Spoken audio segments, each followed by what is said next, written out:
We are going to talk now about Quin Abbey, because rising dramatically over the village of Quin, the 15th century Franciscan friary is one of the most atmospheric medieval sites in the country. But could it be more than a ruin? Could careful restoration and imaginative vision transform it into a vibrant heritage centrepiece for Clare, drawing visitors from around the world while honouring its extraordinary past? Well, to explore this further, I'm joined by the Ogonnelloe-based architect Garry Miley in studio. Garry, good to see you again. Hi Alan, how are you? Great to see you. Very well, thanks very much, and for joining us, and really interested to get into this, and because you did write an article on this, and you posed, I think, a very striking question, and one that'll get people thinking about maybe utilising what we have to maybe bring more in terms of tourism and interest to the county and beyond Quin as well. But what sparked this idea that Quin Abbey could become Ireland's Carcassonne?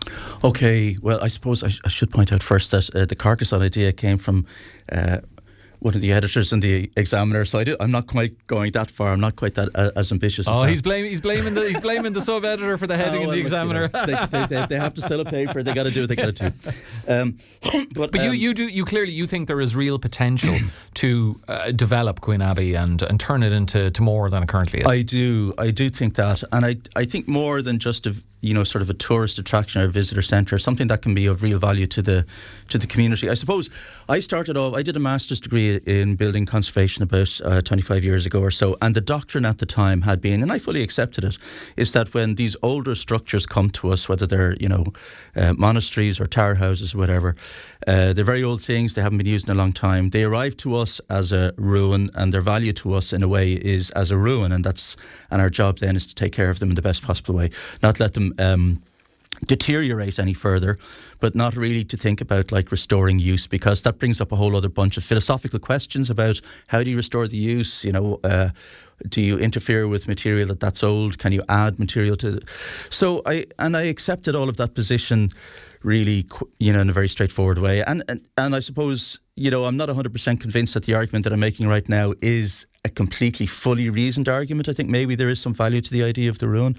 Nevertheless, it strikes me, Alan, that once the value of a building is something to do with its use, and it's the continuation of the use that means that the building is going to be it's going to make some sort of contribution to the community or to society. And that's where ultimately I felt I did the turning point for me was if I remember it correctly, and I could be wrong, maybe somebody listening can correct me on this, but it used to be, I think, that when you went to visit Quin Abbey, you could go in, you could enter into the ruins, and you could actually walk around the cloister. I'm pretty sure that's the way it used to be. And I can remember sort of bringing people who were coming down to visit, stay with me to Quin, so that we could just do that very little walk. And it was something of significance. And then I remember a few years ago visiting again and suddenly realising I can't get into the cloister. And I just thought something important is lost. Something of great significance not great significance, but something of cultural significance is no longer there. But that's a really interesting point, because you were talking there about the, I suppose, fine line between developing something of an historic nature, and if you do that, can it become more of an attraction? But then if the other side is, if you do that, does it lose an element of its history? Because if it's left untouched or relatively untouched, that's the way people want to see it. Because if you update it, it loses some people feel it loses some historic value. But then if you're going to leave it as is, people have to be able to get in to see it. Yeah. So if they can't get into the cloister and it's not been developed, then why leave it untouched if people aren't going to be able to get near it? Yeah, I think that's the point of it. I mean, it's not a cut and dried argument. I do have a lot of sympathy for the point that says, look, let's keep it the way it is. But I think, like, if you're approaching Quin Abbey, let's say as I'd normally do from the Scariff side, and you come sweeping around the corner, that beautiful road there that has a nice curve in the bend, and you suddenly see this thing in front of you, and you think, my God, I've never seen anything as amazing as this. It's fabulous. You park the car, you go up, your expectation levels are very high. You think you're going to have a fabulous experience, and you get up there and it's suddenly very flat and disappointing. It's because all you're seeing is roofless walls and restricted access. That's it. And I think there's when a building falls out of use, there is some sense of, there's kind of a sadness or a melancholy about it. So you actually feel it's kind of a sadness for The life goes out of it. The life has gone out of it, or maybe I didn't fulfil my obligations to this building. We should have kept it going. We should have, like a little bit like the family house. That if the family house stopped being used tomorrow, it stops being it's no longer the family house. So even if somebody comes, like if heaven forbid something happens to me in the morning, and the house we're in gets passed on to Rory, he has to take it over. Now he'll change the light bulbs, he'll change the fridge, he'll change the sofa, but it's still the family house. If for whatever reason something happens to me in the morning, he decides not to take it over, and the family house becomes like this frozen thing and it's boarded up, the use dies, everything dies, the significance dies, and something is lost. And that's where I come down on it, is that there's this sense of loss, and I think that it's an important thing that we have to consider.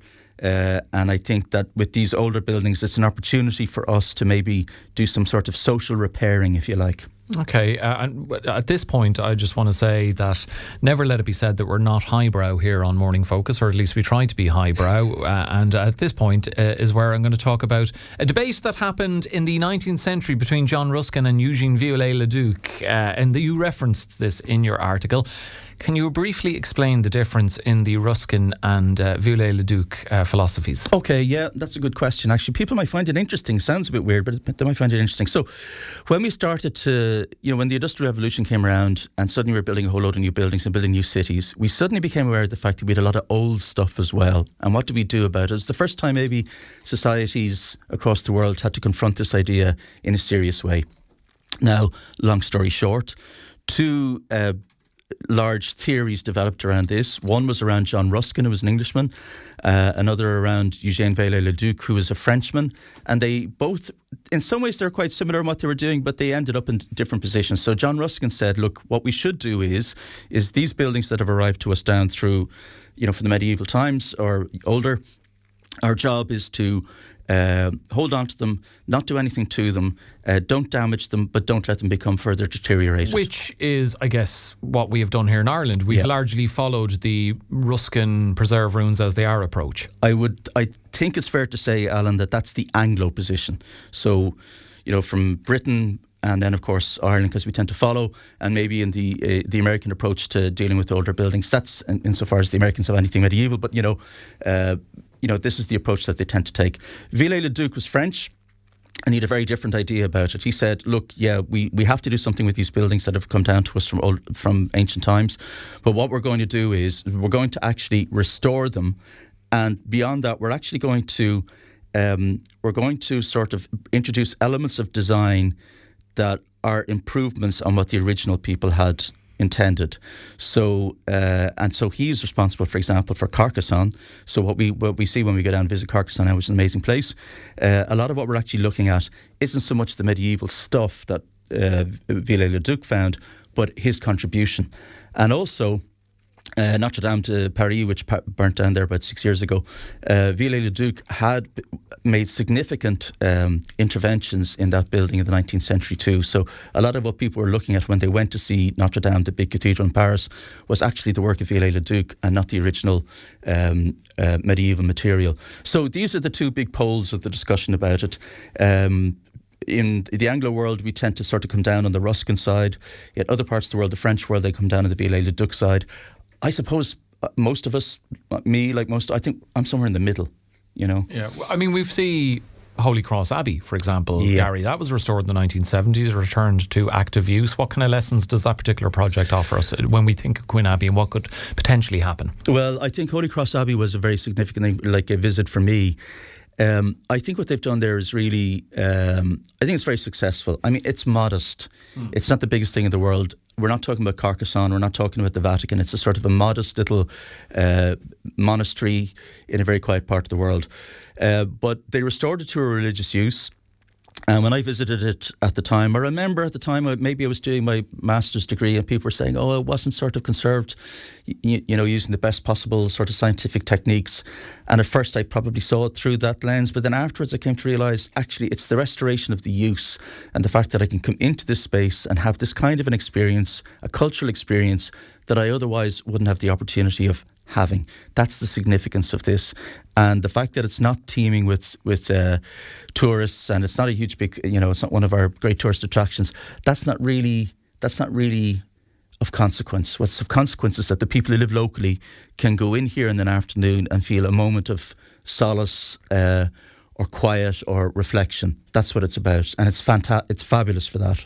Something else that comes to mind for me, not too far from us, is King John's Castle in Limerick, where essentially the castle remains as it was, but obviously there are modern updates to the facade, the front of it, and the kind of visitor centre as you come in, and that seems to have been pretty successful. If something along similar-ish lines could be done with Quin Abbey, albeit we're talking about roofless walls, there'd be a lot more work that would have to be done there. Yeah, I suppose something along those lines. I think maybe King John's Castle is sort of designed as a visitor centre, let's call it. I think perhaps if we're looking at something like Quin, though, we'd probably be looking at, if it's not possible to restore to religious use, which I can imagine is, there are all sorts of complications involved with something like that, and Catholic Church and wherever, they don't want to get involved in taking on that kind of expense responsibility.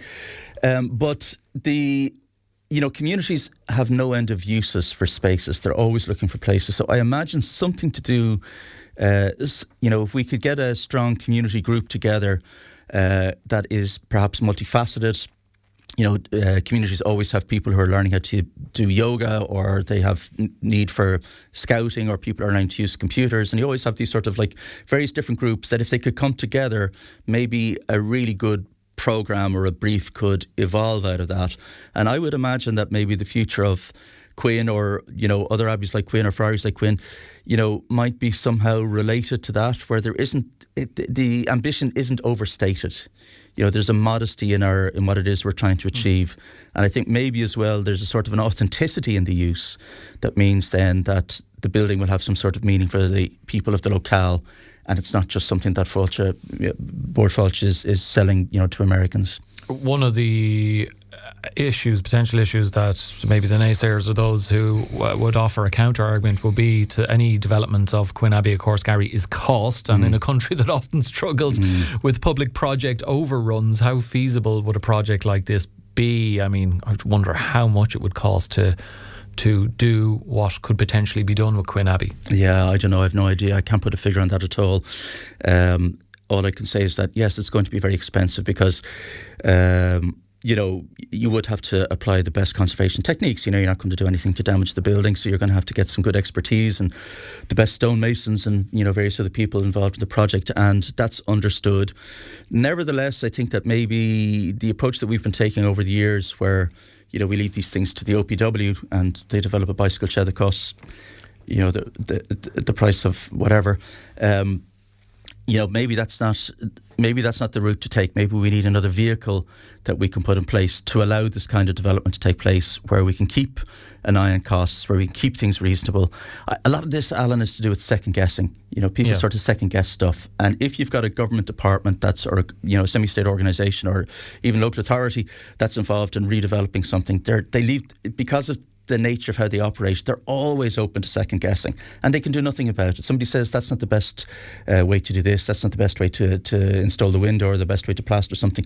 Well, of course they're going to go, well, we have to do the best. So they're going to they're going to do whatever is necessary to opt for the more expensive option. And I think that's something I heard Minister Jack Chambers saying about our approach to projects, that quite often maybe there's too much caution and looking to the handbrake. And I guess when we're talking about potential,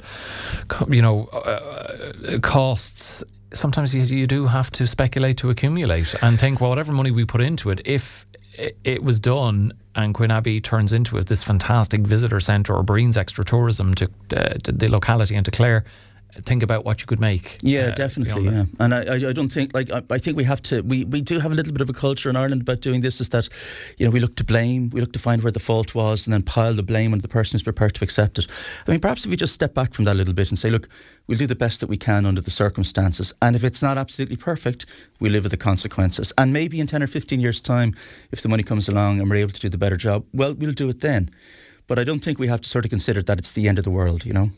I think you've given us certainly a lot of food for thought. I think those living in and around Quin Abbey would love to hear from all of you on what, if anything, you think should be done with Quin Abbey. Are you thinking along Gary's lines it should at least be explored?